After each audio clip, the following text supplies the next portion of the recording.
En el curso de esta semana hemos estado estudiando una doctrina muy importante de nuestra iglesia. Es la doctrina del estado de los muertos.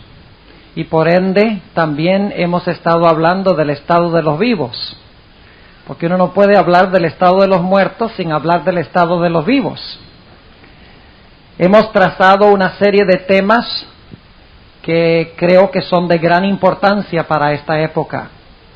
Estamos viviendo en un tiempo de grandes eventos sobrenaturales que están sucediendo en este mundo.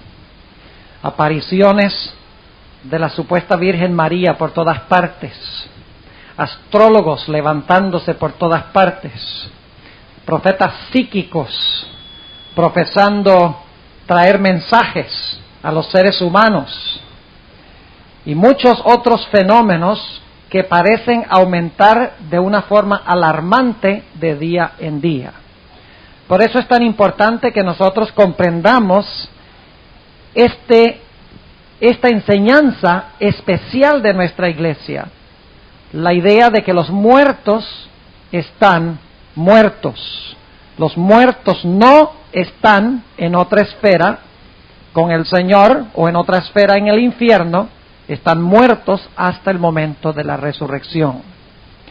Durante los últimos años se ha proliferado en el mundo una teoría que se conoce como la teoría o la teología de la nueva era. Y se habla mucho de la nueva era, pero en gran medida a veces se habla en las periferias de este concepto tan falso que existe en el mundo hoy en día. Raras veces se va al grano, realmente a la esencia de la nueva era. Se habla mucho de los juegos de Nintendo, se habla mucho de los videos, etcétera, pero raras veces se tocan los puntos centrales o cruciales falsos de esta idea de la nueva era. Esta mañana vamos a analizar en el tiempo que nos queda lo que la Biblia tiene que decir en cuanto a la nueva era. Y dicho sea de paso, la nueva era no es nueva. La idea de la nueva era comenzó en el huerto del Edén, según vamos a estudiar esta mañana. En realidad, las ideas de la nueva era hallan su fundamento en la caída del hombre desde el mismo comienzo de la historia.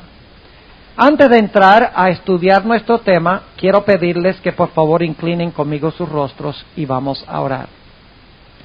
Padre Celestial, te damos gracias por el privilegio de estar aquí esta mañana para estudiar tu palabra. Aunque el tiempo ha pasado, te ruego que nos ayudes a concentrarnos en el mensaje y no en el reloj. Ayúdanos, Señor, a concentrarnos en tu palabra y no en el apetito material que perece. Te pido, Señor, que nos hables por medio de tu Santo Espíritu. Necesitamos saber cómo Satanás engaña para protegernos. Así que acompáñanos y dirige nuestros pensamientos. Te lo pedimos en el nombre de Jesús. Amén. Les invito a buscar en sus Biblias conmigo Génesis, el capítulo 2, y vamos a leer los versículos 15 al 17. En realidad yo podría haberle dado el título al tema hoy, un método y 3 engaños. Porque esta mañana vamos a estudiar un método o el método que usa la nueva era para engañar y vamos a hablar de los 3 engaños que imparte usando este método. Ahora, noten lo que dice Génesis, el capítulo 2 y empezando en el versículo 15, nuestra lectura bíblica de esta mañana. Tomó pues Jehová Dios al hombre y le puso en el huerto de Edén para que lo labrara y lo guardase. Y mandó Jehová Dios al hombre diciendo, de todo árbol del huerto comerás, mas del árbol de la ciencia del bien y del mal no comerás de él, porque el día que de él comieres, morirás. Ahora, yo quiero que nosotros comprendamos qué es lo que está sucediendo aquí en Génesis 2 y el versículo 15 al 17. Según nos dice el contexto, Dios acaba de crear el mundo con todo lo que está en el mundo y acaba de crear al hombre, porque en el capítulo 2 y el versículo 7, Dios crea a Adán.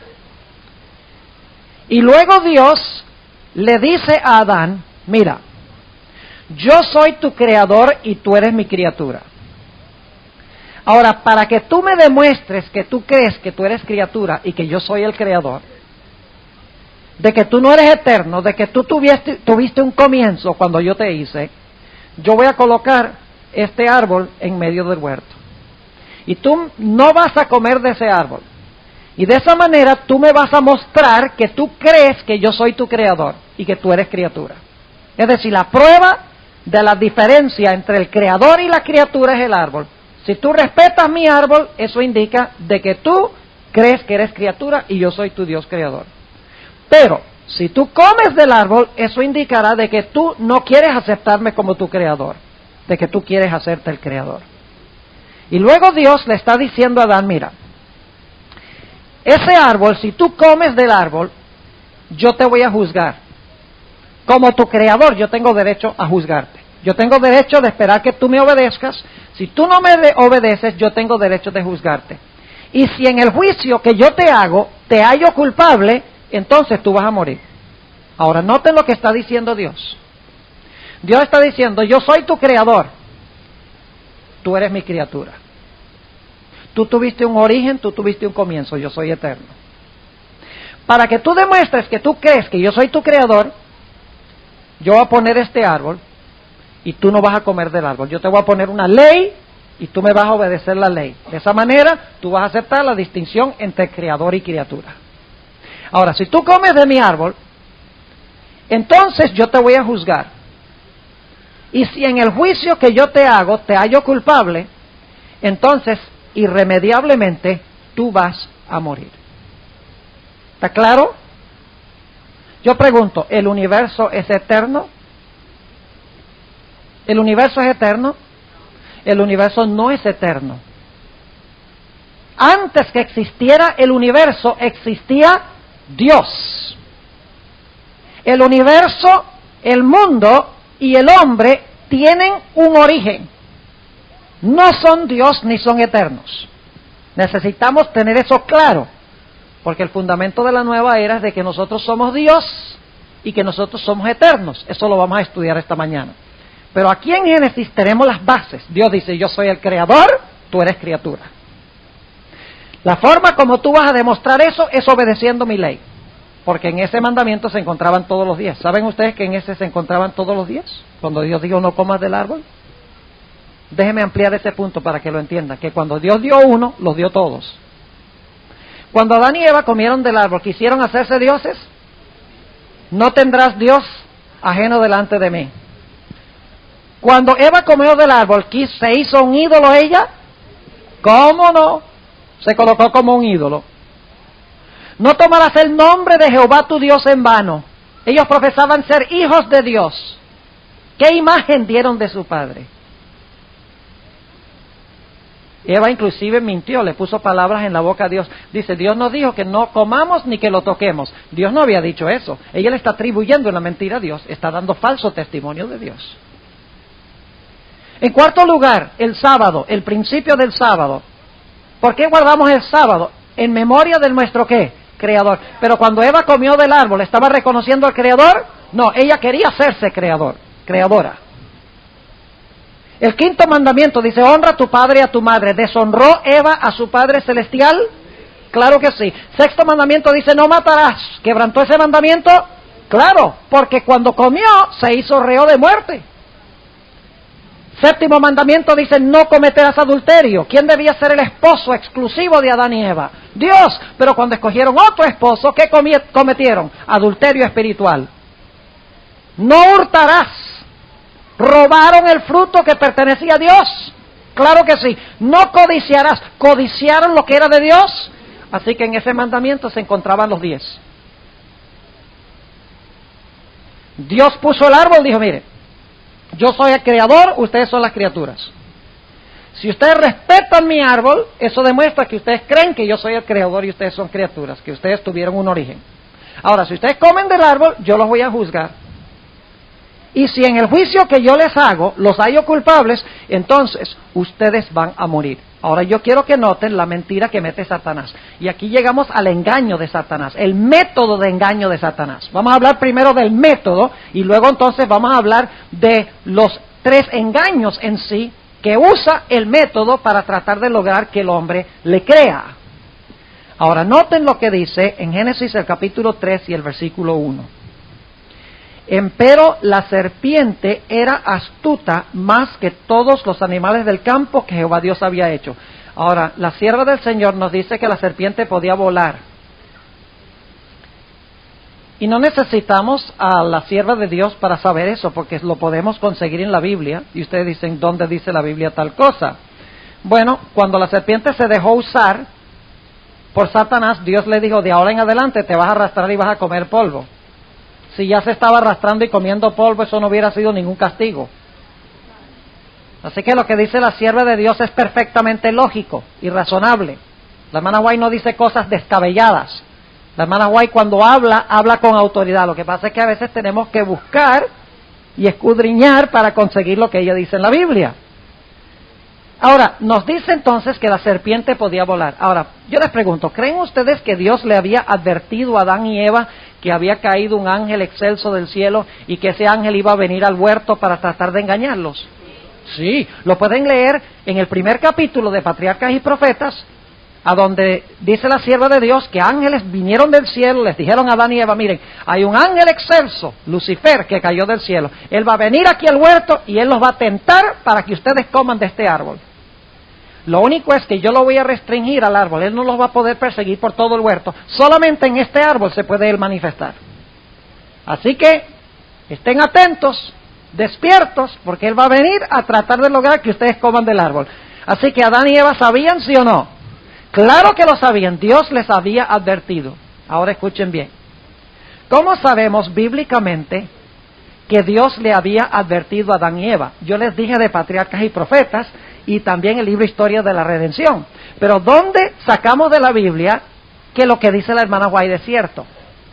Muy sencillo, si usted se pone nuevamente a pensar, tenemos que pensar cuando leemos la Biblia, no solamente leer, sino reflexionar y pensar y decir, bueno, ¿por qué dijo esto y cómo lo dijo y por qué lo dijo y a quién se lo dijo? Tenemos que reflexionar y pensar y meditar sobre la Biblia, no solamente leerla. Ahora, ¿creen ustedes que Satanás se puede convertir en un ángel de luz? ¿La Biblia dice eso?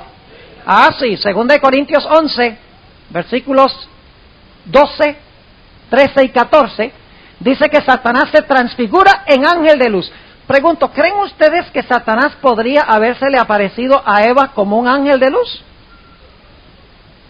¿Ah? ¿Podría Satanás habérsele aparecido a Eva y decirle, mira Eva, Dios me ha mandado del cielo, yo soy un ángel celestial, Dios me ha mandado del cielo para decirte que ya se arrepintió de prohibirles el árbol, ahora Él quiere que ustedes coman de este también? ¿Qué piensan ustedes que hubiera hecho Eva si el diablo se aparece así? Dice, Dios nos dijo que un ángel excelso cayó del cielo y que iba a tratar de convencernos que comiéramos de este árbol. Y tú tienes que ser ese ángel porque tú me estás diciendo que coma. Así que lo que dice la sierva de Dios es muy razonable. El diablo pensó que tenía que usar un método indirecto para alcanzar a Eva. Y por lo tanto, por primera vez en la historia, Satanás usa un medium. ¿Saben lo que es un medium? Cuando un individuo quiere hablar con un muerto, va a un medium espiritista. ¿Recuerdan la experiencia de la pitonisa de Endor? No solo eso. Si usted quiere hoy, usted puede ir hoy no los llaman mediums, sino que lo llaman channeler, un canalizador, donde usted puede ir y entonces ese canalizador, que es un método de la nueva era, puede ponerlo a usted en contacto con una persona supuestamente que murió y que ahora puede venir a impartirle mensajes. Es el mismo método que al comienzo. No directo, sino indirecto, disfrazado, un medium. Así que el primer método, escuchen bien, es el método de Satanás ocultarse y dar la impresión de que está hablando otro cuando en realidad está hablando ¿quién? Cuando en realidad está hablando él. Dicho sea de paso, ¿hizo Satanás un milagro? ¿Hizo un milagro aquí? ¿Cuál fue el milagro? Que la serpiente hablara. Yo les pregunto, ¿sería un milagro que hablara una serpiente? Imagínense, ustedes van al zoológico un día, al Bronx Zoo, que es uno de los más tremendos del mundo, ¿verdad? Yo he estado allí, que no puede uno ni ver ese zoológico en un día, no alcanza el día para ver todo lo que hay que ver ahí. Pero ustedes van allá a ver a las serpientes, y van a la jaula de una serpiente, y la serpiente levanta la cabeza y dice, buenos días, ¿cómo está? ¿Qué hacen ustedes? Salen a millón, ¿verdad? Salen corriendo del susto. Pero Eva no tenía que salir corriendo porque ella vivía en un huerto perfecto donde no había temor, no había miedo. El miedo viene después del pecado.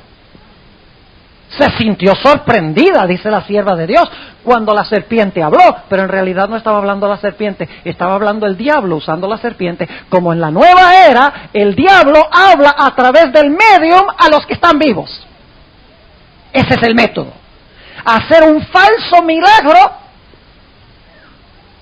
dándole aparentemente la capacidad a los muertos de hablarle a los vivos, usando un intermediario, un channeler, para impartirles mensajes que supuestamente vienen del mundo de los muertos. Milagro mentiroso. Ahora yo les pregunto, en los últimos días Satanás va a hacer grandes milagros. ¿Del mismo tipo de milagro que en Génesis? Tener intermediarios que enseñen ideas falsas, porque fíjense aquí, escuchen bien lo que está sucediendo en Génesis. Lo que está sucediendo aquí en Génesis es que el diablo está usando un medium con el fin de llevar a Eva a seguir lo que dice la voz a través del medium en vez de seguir lo que Dios ha dicho en su palabra. Es decir, la controversia es entre lo que dice el diablo a través del medium a Eva y lo que dijo Dios directamente en su palabra a Eva. El conflicto es entre la palabra de Dios y la palabra del demonio usando al medium. ¿Están conmigo o no? ¿Han leído ustedes alguna vez en el conflicto de los siglos donde dice la sierva del Señor que en los últimos días se le aparecerán a los hijos de Dios, a los santos, personas, familiares, amigos que murieron? Y que les van a enseñar ciertas doctrinas tremendas, como por ejemplo la doctrina de que el domingo es el día de reposo. Y que Dios los ha mandado de allá donde se fueron cuando se murieron para regresar otra vez a hablar con nosotros, para decirnos, miren, no le hagan caso a lo que dice la Biblia, que los muertos no saben nada. Ahora Dios nos ha mandado con una nueva luz. Y esa nueva luz es que los muertos no están muertos. ¿Tú crees que te estaría hablando si los muertos estuvieran muertos? Y nos ha mandado a decir que esa idea de que el sábado es el día de reposo, eso era para el Antiguo Testamento. Pero ahora Dios quiere que honremos a su Hijo guardando el domingo como día de reposo. ¿Cómo se protege usted de un engaño como ese, de un milagro mentiroso como ese, un medium hablando un supuesto muerto a través del medium? ¿Cómo se protege usted de eso? ¿Saben la única forma como Eva podría haberse protegido? Debería haber dicho, lo que tú me dices parece ser muy interesante y razonable. Yo no sabía que una serpiente sabía hablar. Ese es un milagro increíble. Pero hay un problema con lo que tú me dices, y es que Dios nos dijo que no comiéramos, y nosotros obedecemos la palabra de Jehová. Esa será nuestra única protección en los últimos días de este método satánico. Será decir, mira, te veo, te oigo, te siento, te toco, lo que tú me dices parece ser razonable, solo hay un problema, y es que la Biblia dice, los vivos saben que han de morir, mas los muertos nada saben. No crean que Satanás no va a traer grandes engaños a nosotros. Dice, en un momentico, yo lo rechazo. Ni se lo crean. Porque dice la sierva de Dios que la falsificación será perfecta. ¿Qué es una falsificación perfecta?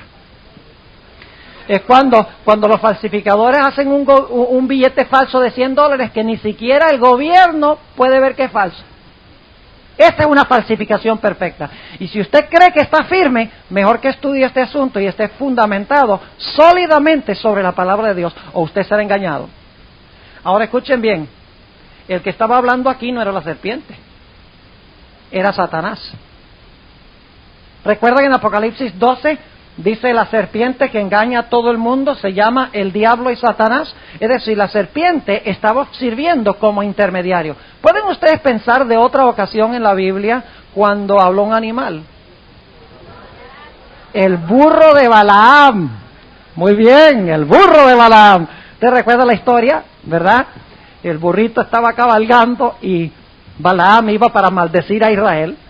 Y llegó a un lugar el burrito donde habían 2 paredes de piedra y apenas cabía el burrito. Y de repente el burro se para y no quiere caminar más. Y le dice Balaam, ¡anda burro! Y nada que se mueve el burro. Y empieza a pegarle al burro. Y nada que el burro se mueve. Y entonces empieza a golpearlo peor. Y de repente el burro se voltea y dice, ¿por qué me pegas? Y estaba tan enojado Balaam que le habló al burro. Imagínense ustedes. Le dice, deberían matarte en vez de golpearte. Y escuchen bien, dice luego que le fueron abiertos los ojos a Balaam y vio delante del burro al ángel de Jehová. No era el burro el que estaba hablando, era un ángel. Como en el huerto del Edén, no era una serpiente la que estaba hablando. Era un ángel majestuoso llamado Lucifer, que se convirtió en Satanás cuando vino a esta tierra. Yo quiero que ustedes noten que estos mismos métodos los va a usar Satanás al final de la historia. Note lo que dice Mateo el capítulo 24. Mateo el capítulo 24. Vayan conmigo allí. Y vamos a leer los versículos 23 y 24. Mateo 24, 23 y 24. Ustedes conocen bien este pasaje. Entonces, si alguno os dijere, he aquí está el Cristo, o allí, no creáis, porque se levantarán falsos cristos y falsos profetas, y darán señales grandes y prodigios, de tal manera que engañarán, si es posible, aún a los escogidos. Eso está hablando de los últimos días. ¿Va a usar Satanás el mismo método al fin que usó al comienzo? El mismito método. Ahora, ¿cuáles son los 3 errores que Satanás enseñó usando este método? Volvamos otra vez a Génesis, el capítulo 2 y el versículo 15 al 17. Génesis 2 y el versículo 15 al 17. Dice, versículo 15. Tomó pues Jehová Dios al hombre y le puso en el huerto de Edén para que lo labrara y lo guardase. Y mandó Jehová Dios al hombre diciendo, de todo árbol del huerto comerás, mas del árbol de la ciencia del bien y del mal no comerás de él, porque el día que de él comieres, ¿qué cosa? ¿Qué le dijo Dios al hombre? Que si comía del árbol iba a ¿qué? Iba a morir. Yo pregunto, cuando Dios creó al hombre, ¿le puso una batería de inmortalidad por dentro? ¿El hombre era inmortal por naturaleza? Si el hombre era inmortal por naturaleza, ¿por qué le dijo Dios que podía morir? Porque no era inmortal. Es más, noten Génesis 2:9, dice que el hombre tenía que comer de un árbol para vivir. La vida no estaba en él, estaba fuera de él en un árbol. Dice en Génesis 2 y el versículo 9, y había Jehová Dios hecho nacer de la tierra todo árbol delicioso a la vista y bueno para comer, también el árbol de la vida en medio del huerto y el árbol de la ciencia del bien y del mal. Noten que Dios colocó el árbol de la vida y para el hombre continuar viviendo, tenía que no comer del árbol de la ciencia del bien y del mal y tenía que comer del árbol de la vida que estaba fuera de sí mismo. Es decir, la fuente de su vida no estaba adentro, la fuente de su vida estaba ¿dónde? Estaba afuera. Y Dios le dice, yo te creé, tú eres mi criatura, para demostrarlo tú me vas a guardar mi ley. Si tú no me guardas mi ley, yo te voy a juzgar. Y si te hallo culpable, tú vas a morir. Ahora, ¿qué viene la serpiente a decirle? Noten Génesis 3, el primer grande error de la nueva era. Génesis 3 y el versículo 1. Empero la serpiente era astuta más que todos los animales del campo que Jehová Dios había hecho, la cual dijo a la mujer, con que Dios os ha dicho, no comáis de todo árbol del huerto. Y la mujer respondió a la serpiente, del fruto de los árboles del huerto comemos. Fíjense que las sospechas de Eva no se han levantado ni siquiera. Ella no contaba con la astucia de Satanás. Ella creía, cuando venga ese ángel, yo enseguida le digo que no. Versículo 3.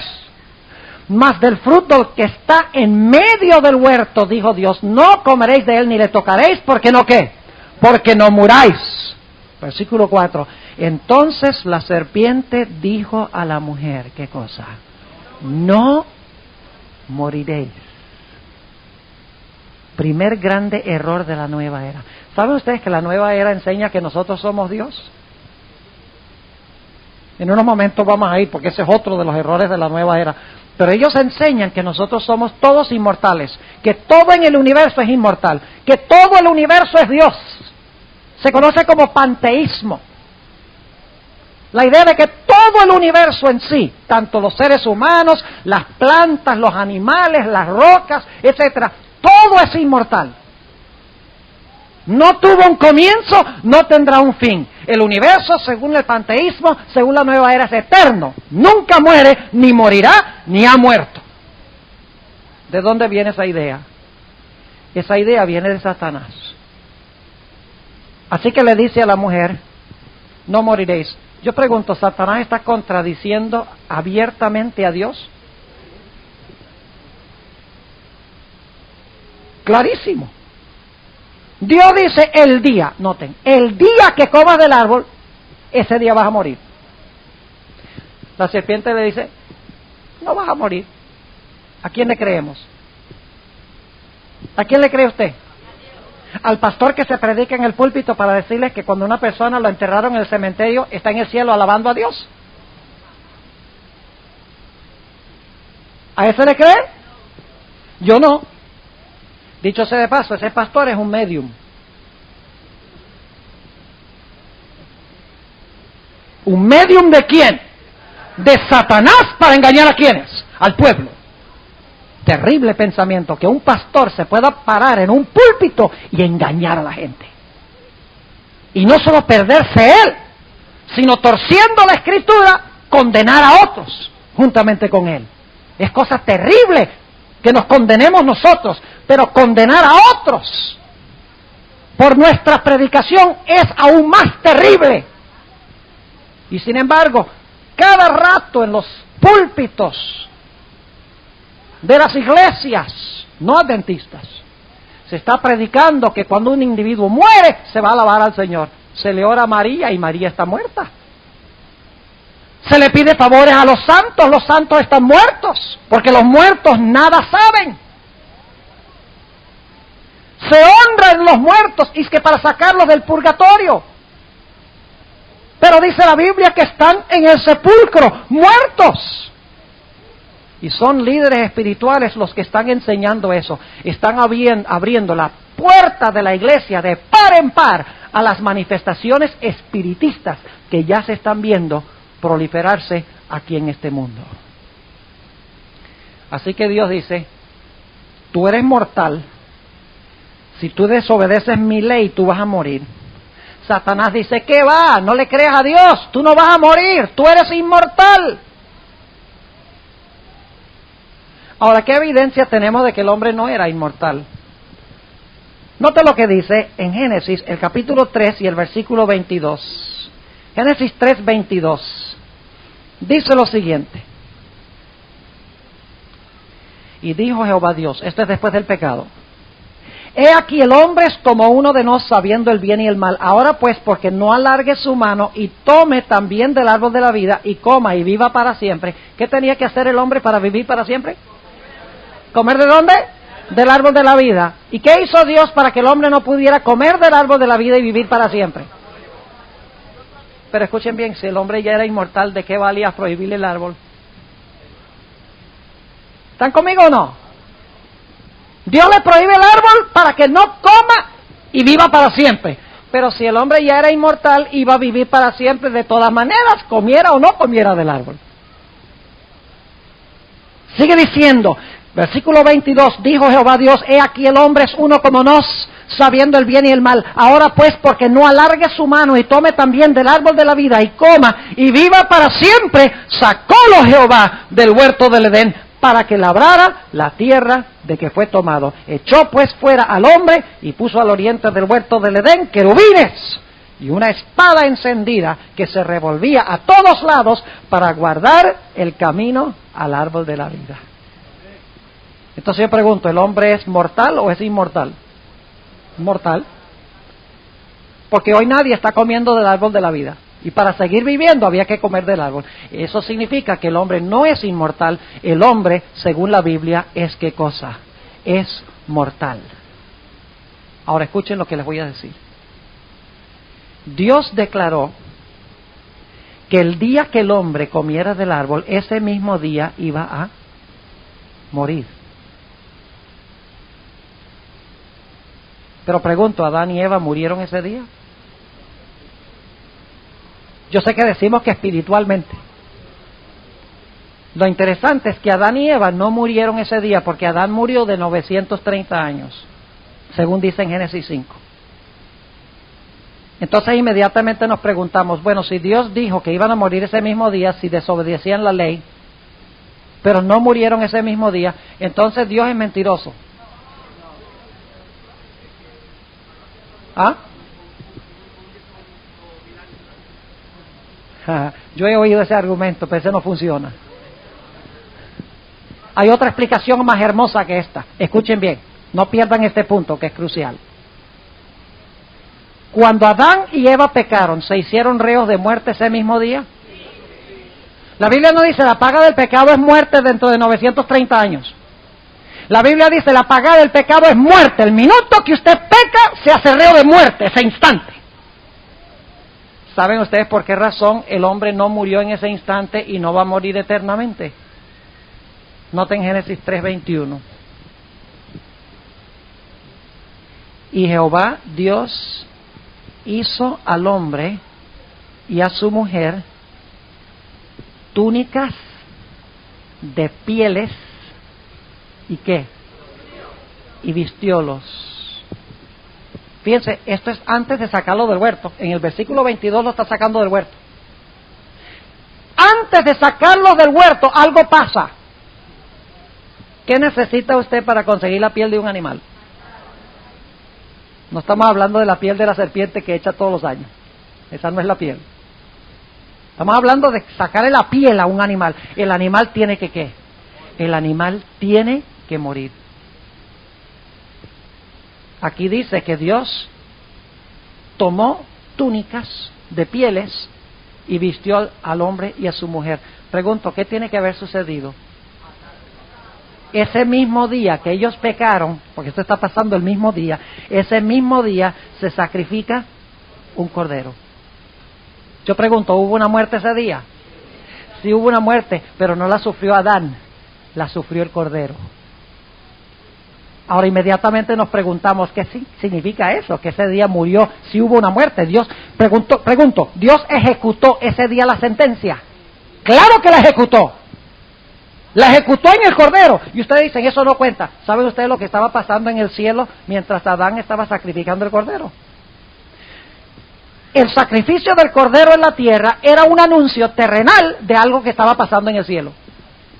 Si ustedes leen lo que dice la sierva de Dios, ella dice que en ese instante Cristo entró ante la presencia de su Padre y le dijo, Padre, mis amadas criaturas, Adán y Eva han pecado. Y nosotros dijimos que el día que ellos pequen, ese es el día que van a morir. Padre, deben morir ahora mismo en este instante. Pero Padre, yo me ofrezco en lugar de ellos. Yo ofrezco mi vida como el Cordero de Dios que quita el pecado del mundo. Por eso es que la Biblia dice que Cristo es el Cordero inmolado desde el principio del mundo. Es decir, el mismo día se ejecutó la sentencia no contra Adán y Eva, sino en el sustituto, en el Cordero. Cristo estaba diciendo, yo voy a venir a morir. Ahora, escuchen por qué enfatizo este punto. ¿Cuándo fue que se convirtió Adán? ¿Creen ustedes que Adán tuvo que convertirse para ser salvo? ¿Tuvo que nacer de nuevo? Claro que sí. Ahora, yo quiero que noten algo muy interesante. Ya el tiempo se pasó. ¿Paramos? Ah, no. Ok, estamos entrando en calor apenas, ¿verdad? Ahora noten. Génesis 3. Y vamos a notar el versículo, empezando en el versículo 7. Y fueron abiertos los ojos de entrambos y conocieron que estaban desnudos. Estaban cubiertos de la gloriosa luz de Dios antes, pero cuando pecaron la luz se fue. Por eso ahora se dan cuenta que están desnudos. Dice, y entonces cosieron hojas de higuera y se hicieron delantales. ¿Con qué se taparon? Con hojas. ¿Y quiénes hicieron los delantales? Ellos se taparon con su desnudez, con su propia justicia. Y ahora escuchen. Se taparon su desnudez con su propia justicia, pero aún después de esto todavía se sienten desnudos. Eso indica de que la desnudez no era del cuerpo, la desnudez era de su alma. Nota lo que dice el versículo 8. Y oyeron la voz de Jehová Dios que se paseaba en el huerto al aire del día, y escondióse el hombre y su mujer de la presencia de Jehová Dios entre los árboles del huerto. Y llamó Jehová Dios al hombre y le dijo, ¿dónde estás tú? Dios no sabía dónde estaba. ¿Dios sabía dónde estaba? Entonces, ¿para qué le pregunta? Quiero que noten que aquí tenemos un proceso que sigue Dios. Primero investiga el caso, luego dicta sentencia y luego ejecuta la sentencia. Ese es el proceso que siempre sigue Dios. Por eso nosotros los adventistas creemos que se hace un juicio investigador en el cielo.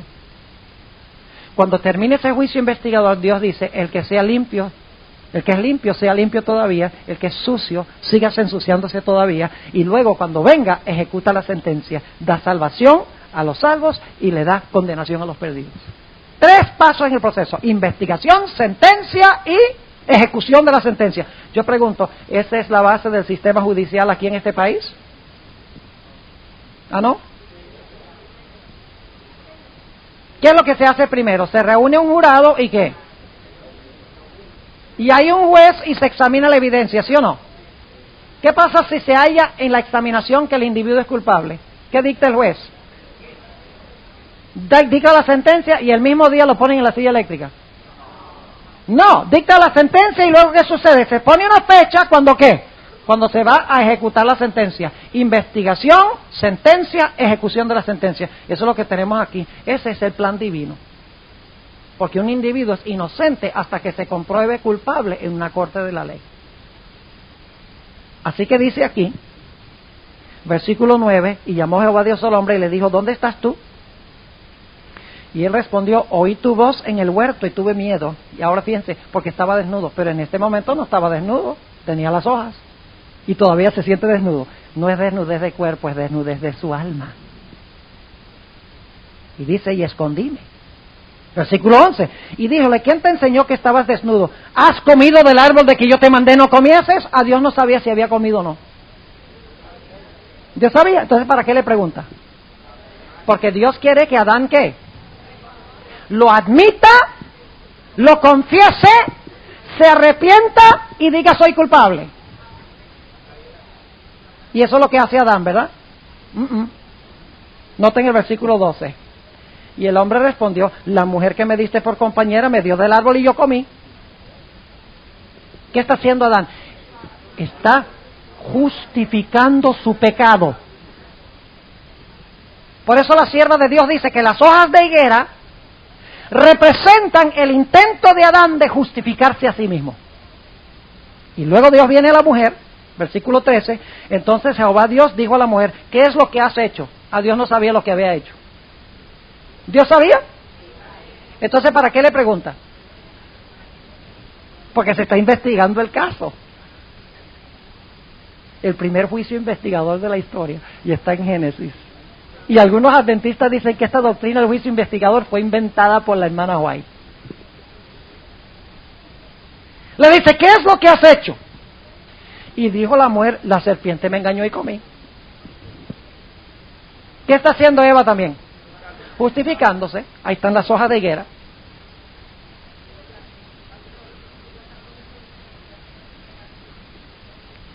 Ay, cara. Bueno, dejemos eso a un lado. Ahora fíjense, ¿qué están haciendo Adán y Eva? Están justificándose. ¿Sienten tristeza por su pecado? ¿Se han arrepentido de su pecado? ¿Están confesando su pecado? ¿Qué están haciendo? Justificándolo. Yo pregunto, ¿cuándo es que Adán y Eva dejan de justificar su pecado y sienten profunda tristeza y arrepentimiento por lo que han hecho? En el versículo 21. Cuando Dios le dice a Adán, mira Adán, quiero que me busques un cordero inocente, de esos corderos con los cuales tú has jugado en el huerto. Quiero que traigas ese cordero en tus brazos, inocente, hermoso, que confía en ti, que cuando lo llamas viene. Quiero que tomes este cuchillo y que tú, y recuerden que es en un mundo donde no hay muerte. Hoy en día el problema es que nosotros vivimos en un mundo lleno de muerte. Y que maten a 15, sí, bueno, qué malo está el mundo, pero no nos alarma la muerte. No entendemos lo terrible. Y saben que por eso es que Satanás ha proliferado también la muerte, porque él quiere que nosotros consideremos la muerte de Cristo como cualquier otra muerte.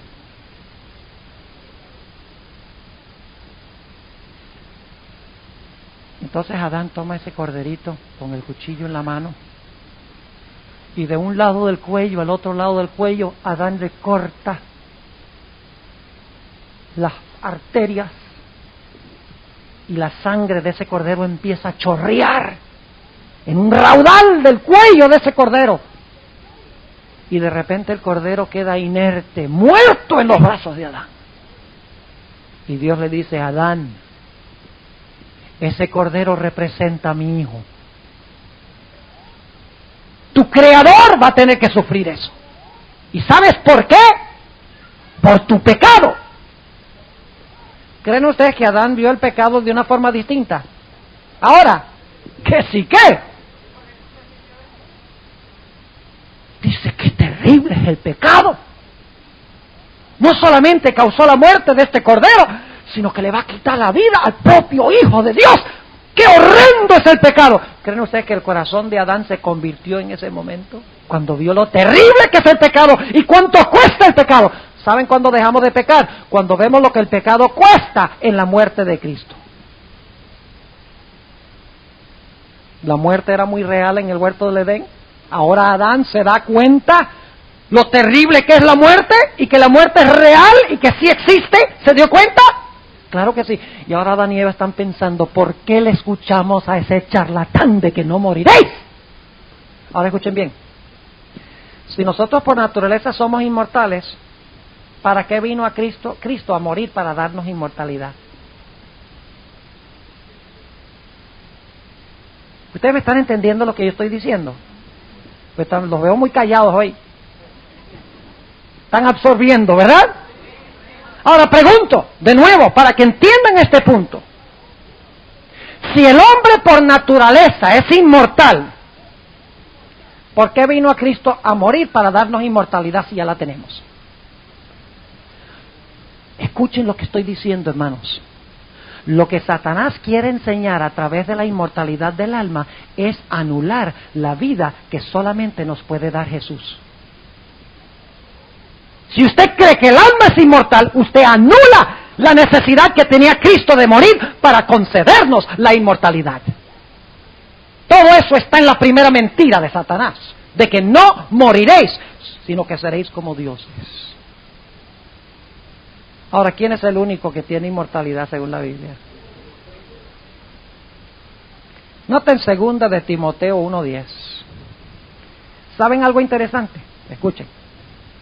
Ni una sola vez en toda la Biblia, con la excepción de 1 de Corintios, el capítulo 15, que es cuando el hombre resucite, cuando Cristo venga, nunca, ni una vez en la Biblia, se dice que el hombre ahora es inmortal. ¿Y saben qué más? Nunca aparece en la Biblia la expresión alma inmortal. Y sin embargo los cristianos están seguros de que el alma es inmortal y se va al cielo cuando nos morimos. Yo creo que si el alma fuera inmortal, por lo menos que hubiera un versículo de la Biblia que dijera alma inmortal. Ellos dicen, bueno, pero Rico y Lázaro, que estudiamos anoche, ahí dice que se fue al infierno. Sí, el rico se fue al infierno, pero no dice que el alma fue. ¿Y Lázaro qué? Dice que se fue al seno de Abraham. Sí, pero no dice que fue el alma de Lázaro, dice que fue Lázaro. ¿Está claro? Le agregan, le añaden, le ponen lo que quieren creer. Porque quieren creer que el alma es inmortal. Qué terrible que quieran creer la mentira de Satanás. Yo no entiendo por qué la gente quiere creer la mentira de Satanás. Note lo que dice, segunda de Timoteo, capítulo 1 y el versículo 10. Segunda de Timoteo, ¿cómo adquirimos la inmortalidad? ¿Ya la tenemos? No. Note lo que dice, segunda de Timoteo 1 y el versículo 10. Manifestada, está hablando de la salvación, mas ahora es manifestada por la aparición de nuestro Salvador Jesucristo, el cual quitó la muerte. ¿Quién quitó la muerte? El Cordero, ¿verdad? Porque Él la sufrió. El cual quitó la muerte y sacó a la luz la vida y la inmortalidad por medio del Evangelio.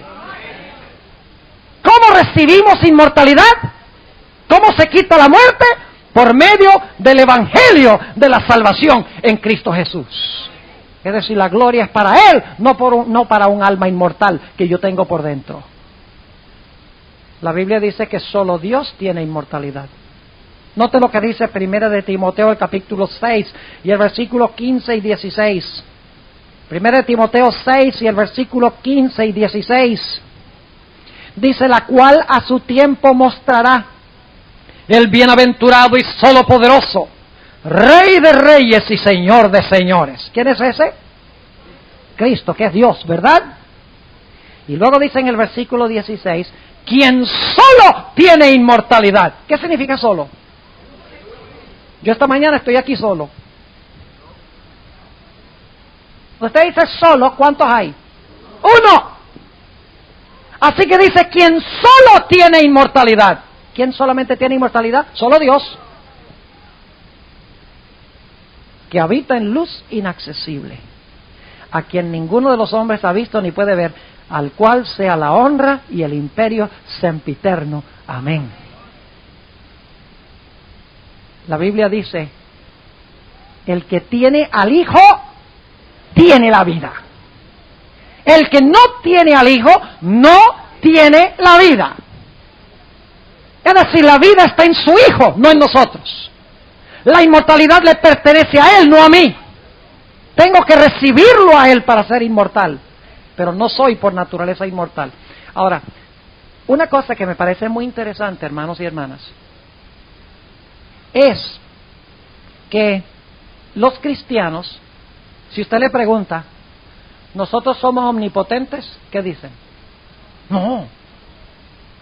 ¿Nosotros somos omniscientes? No. ¿Eso pertenece solo a quién? A Dios. ¿Nosotros somos omnipresentes? No. ¿Nosotros somos inmortales? Sí.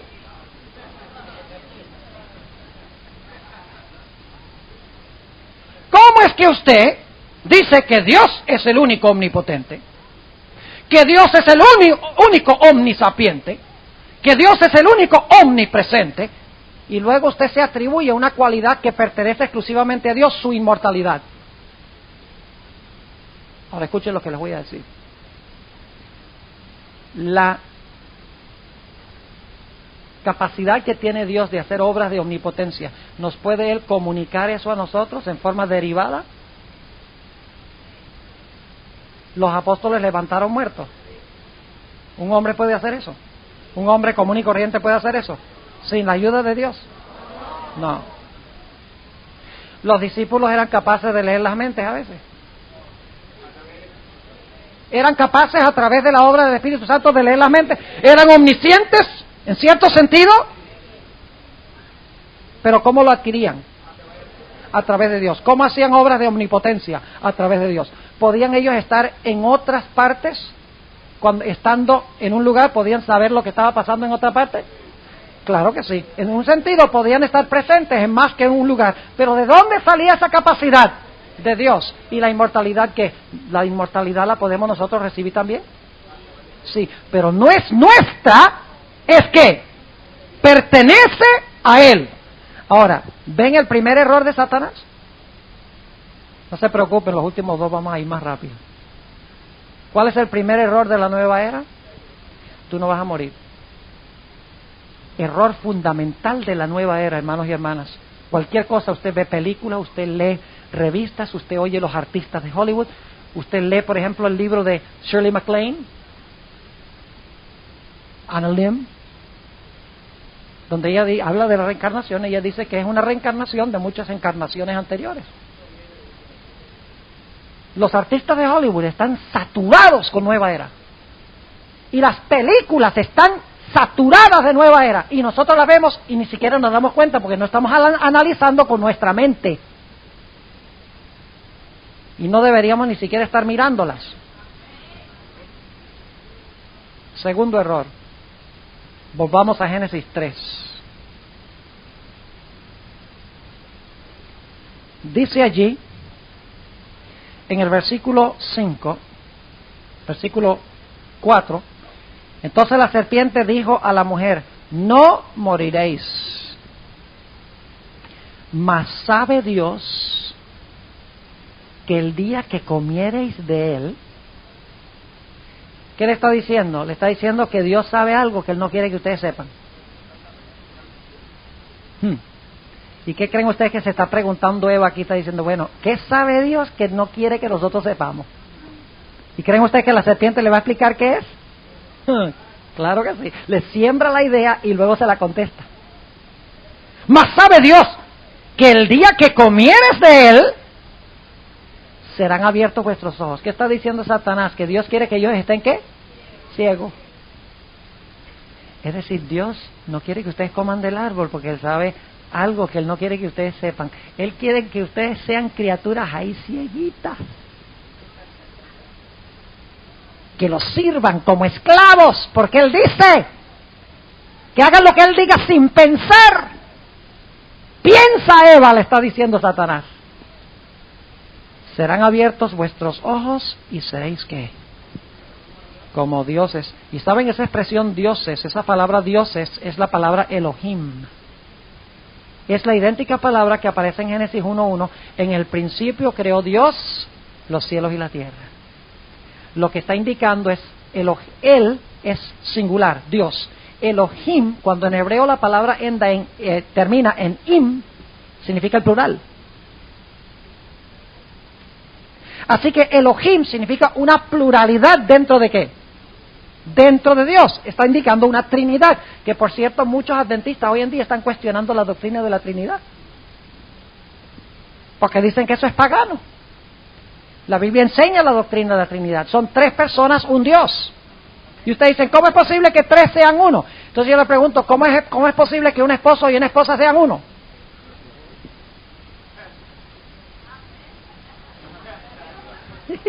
Tomó un rato para que se registrara eso en la mente. ¿Cómo es posible que Cristo dijo, yo quiero que mis 11 apóstoles sean uno? Cuando eran 11. ¿Cómo es que dice que los constructores de la Torre de Babel eran uno? ¿En qué sentido son uno? En sentido de unidad, pero no numéricamente. Así que si es posible que 11 sea igual 1, también es posible que 3 sea igual 1. Y no es paganismo. Dicho sea de paso, la doctrina de la Trinidad es de crucial importancia. Esto es un paréntesis que estoy haciendo aquí. ¿Saben por qué? Porque si Dios es solo una persona, no puede haber existido el amor antes que existiera cualquier criatura. Porque para haber amor, usted tiene que tener un dador y un receptor. Y si Dios, antes que existiera cualquier criatura, estaba solo, no podría haber existido el amor, porque si estaba solo, no habría a quien amar. La doctrina de la Trinidad es de vital importancia para la Iglesia. No se dejen engañar por esos que andan con argumentos por allí, diciendo que la doctrina de la Trinidad eso es pagano, que eso viene de la Iglesia Católica, etcétera. Es una doctrina que la enseña la Sagrada Escritura. Volvamos otra vez a Génesis 3. Ese es solo un paréntesis. Mas sabe Dios que el día que comieres de él serán abiertos vuestros ojos y seréis como dioses, sabiendo el bien y el mal. Un momentico hablamos de la última frase. Ahora, ¿qué le dice Satanás? ¿Ustedes qué cosa? Serán como dioses. ¿Saben lo que está insinuando Satanás aquí? Lo que Satanás está diciendo es, mire, Dios en cierta ocasión comió de este árbol y descubrió que comiendo del árbol él podía ser Dios. Y cuando descubrió que comiendo del árbol se hizo Dios, intimidó a todos los demás diciéndoles que iban a morir porque él no quería que ellos fueran dioses también. ¿Ustedes me están entendiendo? Dios se hizo Dios comiendo del árbol. Y entonces él quiere que todo el mundo esté ciego y no coma, porque él sabe que si comen, entonces va a haber otros rivales dioses por ahí, y Dios no quiere rivales. ¡Qué tremendo argumento de Satanás! Y Eva, lógicamente, se está chupando todo. Porque ella no sospecha que este es el ángel. Y ella dice, ahora sí entiendo por qué Dios nos dijo que no comiéramos. Porque el diablo le dijo, ¿quieres saber por qué? Ella dice, sí, dime, ahora te digo. Ahora entiendo. Es porque Dios es egoísta. Él no quiere a otros dioses por ahí, porque entonces tiene competencia. ¿Saben ustedes que la nueva era enseña que todos nosotros somos Dios? Eso lo enseña la nueva era. Lógicamente, si nosotros somos Dios, somos inmortales, porque Dios es inmortal, ¿cierto? ¿Recuerdan la experiencia de la pitonisa de Endor? ¿Qué dice la pitonisa? ¿He visto qué cosa? Elohim, que asciende de la tierra. Bueno, ¿y Dios acaso no vive en el cielo? Cuando se aparece el supuesto Samuel, supuestamente, porque no era Samuel, era el diablo. ¿Ves? Saúl fue poseído por el demonio y se le aparece el demonio. Él consulta a Jehová, había abandonado a Jehová, consulta a Jehová, Dios le dice, tú no eres mío, tú entregaste tu alma al diablo. Y por lo tanto, cuando va la pitonisa, el que le habla no es Dios, porque Dios se le apartó, el que le habló fue el diablo. ¿Disfrazado de quién? Disfrazado de Samuel. Y la pitonisa dice, he visto dioses que ascienden de la tierra. ¿Pueden oír el retumbar de la primera mentira? ¿Seréis como dioses? Ahora vamos a notar el tercer error rápidamente. Tercer error de la nueva era está en la última parte del versículo 5. Dice, seréis como dioses, ¿qué cosa? Sabiendo el bien y el mal. ¿Qué significa esa expresión, sabiendo el bien y el mal? Déjame preguntarles, ¿quién es el que define el bien y el mal? ¿Qué tenemos en la Biblia que define qué es bueno y qué es malo? La santa ley de Dios. Yo pregunto, ¿en el Edén Dios definió a Adán y Eva qué era bueno y qué era malo? ¿Era malo comer del árbol? ¿Era bueno comer de todos los demás árboles? Claro que sí. ¿Quién definió lo que es bien y lo que es mal? Dios, en su ley. Una ley fuera del hombre, no dentro del hombre. El hombre no definía qué era bueno y malo. Dios de afuera lo hacía. ¿Pero qué le está diciendo Satanás a Eva? Tú no tienes que depender de Dios que te diga qué es bueno y malo. Como tú puedes ser Dios, tú misma decides qué es bueno y qué es malo. Es decir, tú puedes ser tu propia fuente de ética. El bien y el mal no se decide por lo que Dios dice en su palabra, sino por lo que te sale de adentro. Tu corazón te mostrará lo que es bueno y lo que es malo, porque al fin y al cabo tú eres Dios y eres inmortal, como Él. ¿Saben que ese es el gran problema que tenemos en el mundo hoy en día? Todo el mundo piensa que lo bueno y lo malo es lo que ellos piensan que es bueno y malo. Por ejemplo, si tú quieres ser homosexual, eso es lo tuyo. Si queremos ordenar mujeres, what's the problem? Si quieres vivir en adulterio, ¿y qué? ¿Cómo tú me impones tu ética, tus leyes a mí? Yo no le veo nada malo. ¿Es así o no es así? Aún en las escuelas públicas usan una cosa que se llama clarification of values. ¿Hay algún profesor de escuela pública aquí? No hay. Lo que dicen los de la nueva era, que se han infiltrado a todas las escuelas, es que la maestra no debe decirle al alumno lo que es bueno y lo que es malo. El padre no debe decirle lo que es bueno y lo que es malo. Lo único que debe hacer es ayudarle al alumno a descubrir el bien y el mal que ya tiene por dentro. Solo hay que clarificar el concepto que ellos ya tienen por dentro. Es decir, son ley a sí mismos. Como en los días de los jueces, cada uno hacía lo que era recto ante sus propios ojos. Ahora, déjenme ilustrarles el punto, para que entiendan. Aquí hay un homosexual. Ahora, imaginándonos que las mentiras de Satanás fueran verdaderas, aunque no son, pero vamos nada más a jugar el papel, para que puedan entender. Suponiendo que lo que dice Satanás es correcto, que la ética, lo bueno y lo malo sale de adentro porque nosotros somos Dios. ¿Ve? Dios define el bien y el mal, pero como yo soy Dios, pues yo soy el que lo defino. Eso es lo que está diciendo Satanás. Ahora, supongamos que eso fuera cierto. Aquí tenemos un individuo que escogió un estilo de vida homosexual y aquí está un individuo que escogió un estilo de vida heterosexual. Y el heterosexual le dice al homosexual, mira, tu estilo de vida no es correcto. Y el homosexual le dice, ¿y quién eres tú para decirme que no es correcto? Tú eres Dios y yo también. Así que no me impongas la ética tuya. Si tú eres Dios, define que ser heterosexual es bueno, pero como yo soy igual de Dios, yo puedo ser homosexual. Y tú no me dictas a mí, porque los dos somos dioses y somos la fuente de nuestra propia ética. ¿Están entendiendo lo que estoy diciendo?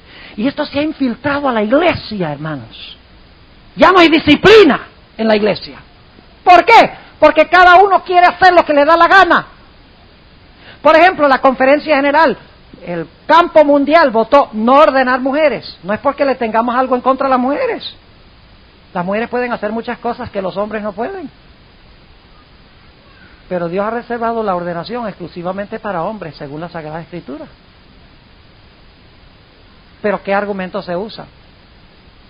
No lo que dice la Escritura, sino, ¿acaso la mujer es inferior? Esos son los argumentos que se usan. ¿Acaso la mujer no puede también? ¿Acaso no tiene también muchos dones? ¿Acaso no es muy efectiva, muy eficaz en la iglesia? Y todo suena muy bonito. El único problema es que Dios, desde el comienzo hasta el final de la Biblia, dice que los ordenados son hombres. Y a pesar de que se tomó el voto del campo mundial en la conferencia general, que yo creo que es la voz de Dios cuando se reúne en sesión cada 5 años, hay asociaciones y hay mujeres rebeldes que han recibido la ordenación a pesar de lo que dice la iglesia. ¿Por qué? Porque están siendo influenciados por esta idea de que nosotros somos los que definimos el bien y el mal. No es Dios el que define el bien y el mal. Ahora escuchen lo que les voy a decir para concluir. Estos 3 grandes errores están siendo enseñados por la mayoría de las iglesias cristianas del mundo. La mayoría de las iglesias enseñan que cuando el hombre está muerto, no está muerto porque tiene un alma inmortal. Y la vasta mayoría de las iglesias del mundo dicen que no estamos bajo la ley, sino bajo la gracia. Y que el cristiano no puede guardar la ley de Dios. Y que cuando tienes el Espíritu Santo, no importa cuál sea la ley, tú haces lo que te diga el Espíritu. Lo que te diga dentro, tu corazón. Es decir, el mundo cristiano le ha abierto la puerta de par en par a Satanás, rechazando la ley y enseñando que el hombre es por naturaleza inmortal. Yo doy gracias a Dios de que Él me ha dado su santa ley para que yo pueda saber qué es bueno y qué es malo, porque la Biblia dice que mi corazón es engañoso por encima de todas las cosas. ¿Saben lo que dijo Martín Lutero una vez? Dijo, le tengo más miedo a mi corazón que al Papa y todos sus cardenales. Y tenía razón, porque el corazón es engañoso. Si usted sigue su corazón, está en peligro. Por eso Dios nos dio una ley. Dice, mira, para corregir tu corazón, para corregir tu mente, para corregir tus emociones y tus sentimientos, para que cuando tú te sientas que algo es correcto y no es correcto, aquí tienes mi ley. Pero como el mundo cristiano se rige por emociones y sentimientos y les gusta es reunirse en la iglesia para celebrar, para tener un cha-cha-cha. Y no para estudiar, ni para ser instruidos, ni para digerir la palabra, sino puro cantar y puro saltar y puro bailar. La gente sale burlada de la iglesia. Y Dios quiere que nunca entre ese tipo de adoración aquí. Ha sido bueno ver el estilo de adoración acá, que se basa en la palabra del Señor. Ahora escuchen bien. La Biblia dice que si nosotros no queremos morir eternamente, tenemos que aceptar la muerte que Cristo pagó en nuestro lugar. Solo cuando aceptamos la muerte de Cristo nos salvamos nosotros de la muerte que debemos sufrir.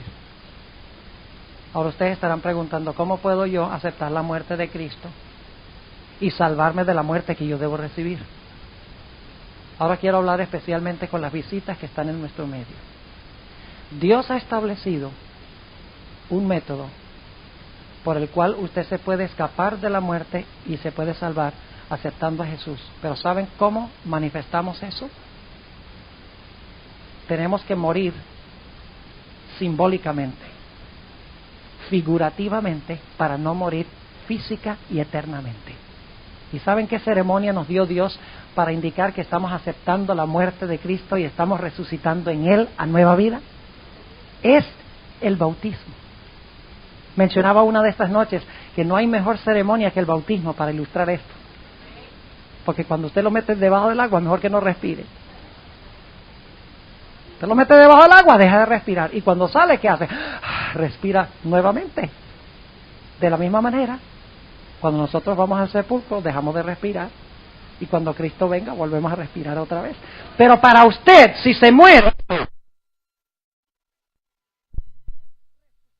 con nueva vida física, tiene primero que morir y resucitar espiritualmente en Cristo. Y eso se hace a través del bautismo. Y cuando digo bautismo, no estoy hablando del bautismo por aspersión. Poco de agua en la cabeza cuando éramos bebecitos y no entendíamos lo que estábamos haciendo. Esa es otra de las tradiciones que se han infiltrado a las iglesias. La Biblia dice que el Señor Jesucristo se bautizó a los 30 años.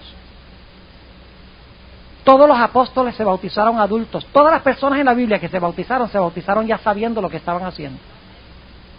Y además de eso, se bautizaban como sumergidos debajo del agua, porque el bautismo no es un poquito de agua en la cabeza, es una sepultura según la Sagrada Escritura. Y si usted es sepultado con Cristo y muere espiritualmente con Cristo y resucita espiritualmente a una nueva vida, aunque muera, Dios le garantizará la vida eterna.